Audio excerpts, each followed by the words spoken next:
Massive, massive win, massive win, massive win. What a player, what a coach, what a team. Ikipe y'igihugu y'Abafaransa irakomeye. Ikipe y'igihugu y'Abafaransa nta kipe mbona ishobora kwihagarika muri iki gikombe cy'isi. Yaba Argentine, yaba Abasuwisi, yaba Maroc basezereye, yaba ikipe zose zisigayemo muri kimwe cya kane, biragoye ko hari ikipe y'igihugu ishobora guhagarika ikipe y'igihugu y'Abafaransa. Ikipe mbona bashobora gukina ni ikipe y'igihugu ya Espagne yonyine, naho izindi kipe zose ziri gukora ubusa.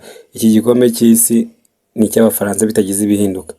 Ikipe y'igihugu y'Abafaransa ni ikipe ubona ko yibatse kuva uyu muntu bita Didier Deschamps ifata. Didier Deschamps amaje kwijyana mu gikombe cy'isi inshuro enye kuva yajya mu ikipe y'igihugu y'Abafaransa. Didier Deschamps ni umuntu udasanzwe uri gukora ibintu bidasanzwe mu ikipe y'igihugu y'Abafaransa. Didier Deschamps muri 2014 yageze kimwe cya kane, 2018 atwara igikombe cy'isi, 2022 agera finale na Argentine.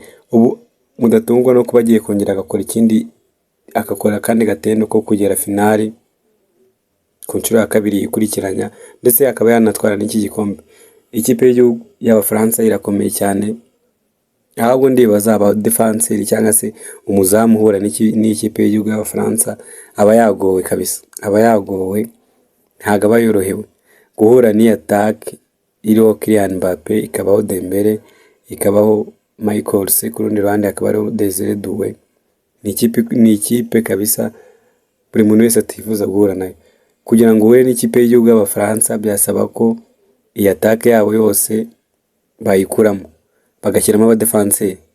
Wenda iri attaque imbere bagashyiramo ba Saliba, imbere bagashyiramo ba Konate, akaba aribo bataka, ubundi ba Mbappé bakabashyira kuri defense. Aho noneho nibwo ikipe iyo ari yose ishobora kuza ikavuga ati noneho dushobora gukina n'Ubufaransa, basi wenda tukagira ijambo. Naho ubu nta kipe n'imwe ishobora gukina n'Ubufaransa ngo igire ijambo mu gihe ifite attaque.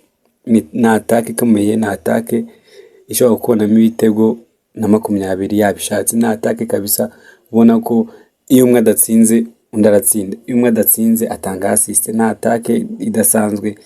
None ikintu gitangaje, ikipe y'igihugu y'Abafaransa uko yaje mu gikombe cy'isi imeze mu mwaka umwe ntago ari kwiza mu wundi mwaka imeze. Muzabicunge mu birebe.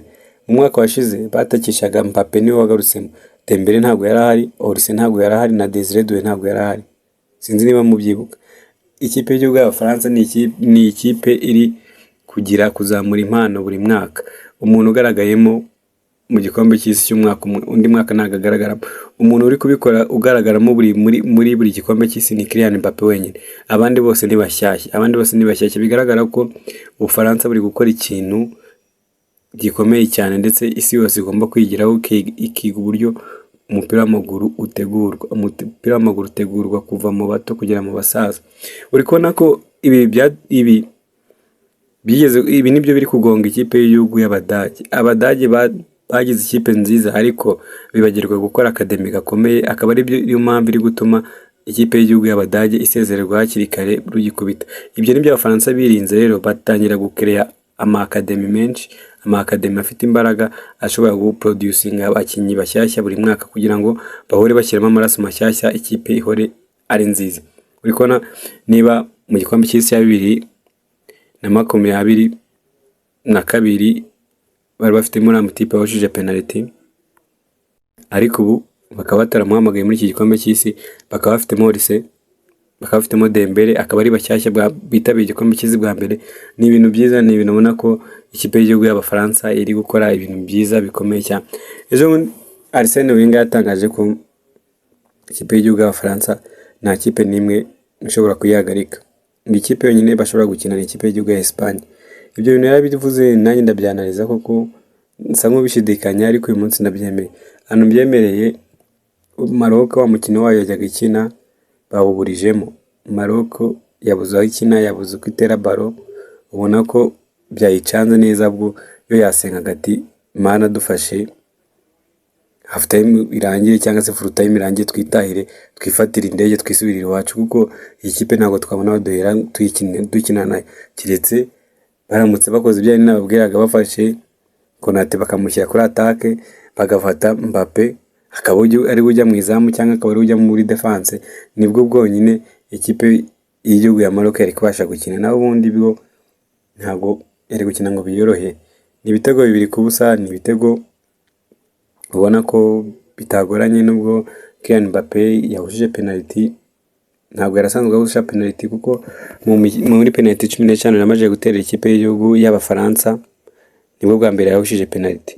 Ubona ko uyu muzamu Yassine Bono ni umuzamu muzima, ni umuzamu ubona uzi uburyo ahagarara mu izamu, ahubwo yagize ikibazo cyo kuba yahuye n'ikipe ikomeye. Buri iyo uhuye n'ikipe ikomeye uko waba uri umuzamu kose, uko waba umeze kose, ntabwo ushobora kwihagararaho ngo bikunde. Ntabwo ushobora kwihagararaho imbere ya Kylian Mbappé ngo wihagarare imbere ya Dembele, wihagarare imbere ya Desire Doué, wihagarare imbere ya Olise. Aba basore bose kumva kubwira ko ari batatu, ni abasore bashobora kugukubita igitego umunota ku munota.